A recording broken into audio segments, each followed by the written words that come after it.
What's going on, survivors? It's your boy Ai Kakashi, and for the past month and a half, Project Zomboid has been dominating my mind. I mean, just completely taking over my life. I've played almost 400 hours, and just like a lot of people, I was having a lot of trouble at the beginning of the game surviving the first couple of days. And finally, I'm to the point now where I can actually survive long term, and I'm actually proud of it. There's a lot of factors to this game when you start, and I find a lot of beginning players, especially with me being a newer player, there's a little bit of a learning curve, getting into the game.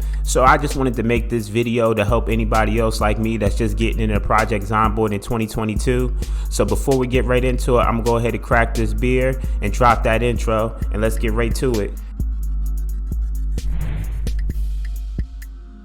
This is kind of like a top 10 list with a couple extra gems just sprinkled into it. So with that being said, we'll get to our first tip. Pick up something that you can carry water in early. Project Zomboid at the end of the day is a survival game, and you have to make sure to stay hydrated just like in real life, especially if you take the high thirst trait. Now, water containers in this game can vary a lot. There's some that can hold a little bit more than others, but at the beginning of the game, just make sure you can pick up any water container you can find, especially if you find one in your first starting house, so you don't end up like me taking risks trying to take sips from sinks and toilet. And that's what makes the water container great, is you'll be able to refill or top your water bottle off whenever you stop at a house or anything like that with a sink, a toilet, a shower, and you'll be able to utilize that to keep yourself hydrated as long as you keep that water bottle in your main inventory. Tip number 2 is make sure that you pick up a writing utensil. The map of Project Zomboid is very vast, and I love the fact that you're able to use these writing utensils on the map to document places that you have been or points of interest that you want to return to visit later. And I always use this feature to dot my safe houses along the way. I need to stop somewhere to rest up and get some food real quick. The map of Project Zomboid is very intuitive, so just make sure that you pick up a writing utensil so you can utilize it properly. Also, don't forget about the eraser if you have to make any changes. Now, while looking for that writing utensil, also make sure to grab a weapon before you leave your first house. And this weapon could be anything from the very beginning. Project Zomboid gets a little bit more difficult when you're battling hordes of zombies without a weapon and you're stuck to just using the push and stomp. It can still be done, but at the end of the day, it does become a little bit easier if you find a useful weapon. Now, with that tip being said, my next tip is to make sure you don't become a hoarder, especially early off in the game. It's a lot of times where you feel like you need to pick up every item or every canned good of food because you want to make sure that you're eating, or just different variations of things. But make sure at the end of the day that you don't really start hoarding up your items until you have a place to store them, like a main base, and you're actually making it a little further into the game. I often find that just picking up everything at the beginning of the game doesn't benefit you, because soon you'll find you're overweight, and it's way more difficult to fight when you're overweight and held down. So yeah, just make sure we don't have to call hoarders on you very early in the game, and you should be fine. My very next tip before we leave the house and start talking about some combat tips is to make sure that you take some time to watch the Life and Living channel. The TV is a great way to cure your boredom, of course, but if you're able to turn to that Life and Living channel, you can manage to pick up a lot of skills very early off in the game. It gives you access to XP boosts for cooking, carpentry, and fishing. It'll also give you a very fast way to pick up some of these skills very early in the game, and they're very helpful skills to have. So make sure you definitely tune into the Life and Living channel at 6 a.m., 12 p.m., and 6 p.m.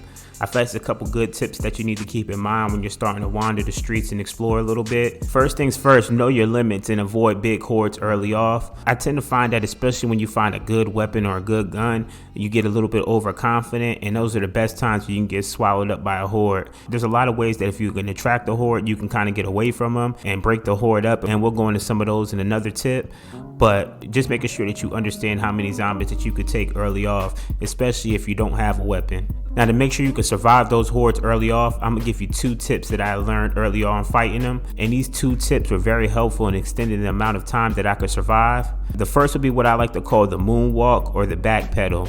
I find when fighting the zombies, it's better to let them come towards you as you backpedal and kind of knock them down, more of a line formation versus letting them crowd you or running into a crowd. Backpedaling and keeping your space and then striking exactly when they come into your range, it just tends to be a very good strategy to take when you're fighting against multiple zombies. Now, like I said earlier, if the horde gets extremely big and becomes too much for you to handle, I feel like the best course of action at that time would be to break the line of sight. There's a lot of different ways that I break line line of sight. Sometimes you can run through trees, or you can kind of go around buildings, which I find is the best way to do. Breaking the line of sight is a great tactic to use, just because of the fact that you can kind of spread the zombies out a little bit in more of a pattern that you can deal with. They'll come at you in smaller bursts versus a big crowd, and I tend to find that that's one of the best ways that I can deal with a big crowd of zombies. But for the last tip, I feel like there's a ton of items in the game that just become imperative to survival. And what I would say is make sure that you grab as many sheets as possible early off. You're going to be getting injured a lot, and you can always rip those and make rip sheets.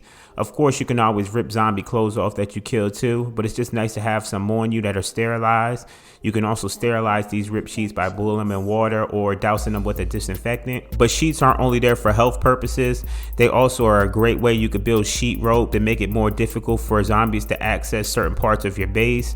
And also you can put sheets up as curtains on windows and doors, just to make sure zombies can't see in and give you a little bit more freedom on the interior of your home. So yeah, I feel like those are some great tips that you could take at the beginning of the game to try and increase your survival for more than a couple of days. I feel like these tips change the longer you survive, so I'm going to follow these videos up with a surviving my first week video and a surviving long-term video tip. So yeah, if y'all like these videos, make sure y'all hit the like button, subscribe if you do. I really would appreciate it. And again, we're new to this Project Zomboid thing, so if y'all have any tips that y'all think I missed or that could help other people, go ahead and put them down in the comment section for me, please.